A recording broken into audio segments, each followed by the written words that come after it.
सूर्यगढ़ राज्य का राजा वीरेंद्र सिंह अपने साहस और न्यायप्रियता के लिए दूर दूर तक प्रसिद्ध था। एक दिन उन्होंने अकेले ही शिकार पर जाने का निश्चय किया। महारानी बोली, महाराज, अकेले जाना उचित नहीं है। जंगल बहुत गहरा और खतरनाक है। राजा मुस्कुराए और बोले, डर वही करता है जिसके मन में भय हो। राजा घोड़े पर सवार होकर घने जंगल में प्रवेश कर गए। पेड़ इतने ऊंचे थे कि दिन में भी अंधेरा छाया रहता था।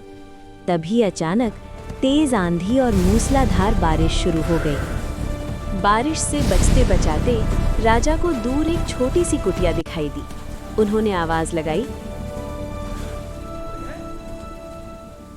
मुझे आश्रय चाहिए। दरवाजा खुला और एक शांत मुख वाले साधु बाहर आए। आइए राजन, यहाँ वैभव नहीं पर शांति अवश्य मिलेगी। साधु ने राजा को सूखे वस्त्र दिए और भोजन में केवल उबले कंद और जंगली फल परोसे। राजा ने आश्चर्य से कहा, ये भोजन राजमहल के व्यंजनों से भी श्रेष्ठ है। सुबह होते ही राजा ने अपनी पहचान बताई और कृतज्ञता स्वरूप अपनी तलवार की म्यान साधु को भेंट कर दी। साल बीत गए। समय ने साधु को वृद्ध और दुर्बल बना दिया। शिष्य के आग्रह पर साधु राजा से मिलने महल पहुंचे।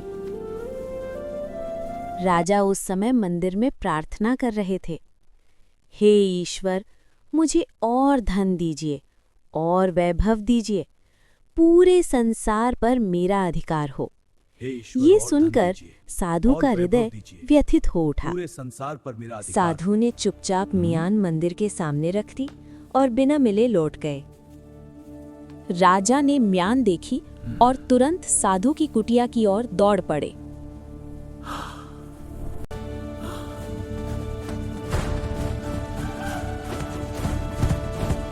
साधु बोले, राजन, मैंने सोचा था आप मेरे मित्र हैं, पर आज देखा जिसके पास सब कुछ है वो भीख मांग रहा है। आप मुझसे भी बड़े भिखारी निकले। राजा की आंखों में आंसू भर आए। उन्होंने साधु के चरण पकड़ लिए। गुरुदेव, आपने मेरी आंखें खोल दी। अब मैं धन नहीं, केवल संतोष और प्रजा का सुख मांगूंगा। उस दिन राजा ने समझ लिया कि सच्चा धन संतोष और सेवा में ही छिपा है, क्योंकि जिसके मन में संतोष हो वही संसार का सबसे धनी व्यक्ति होता है।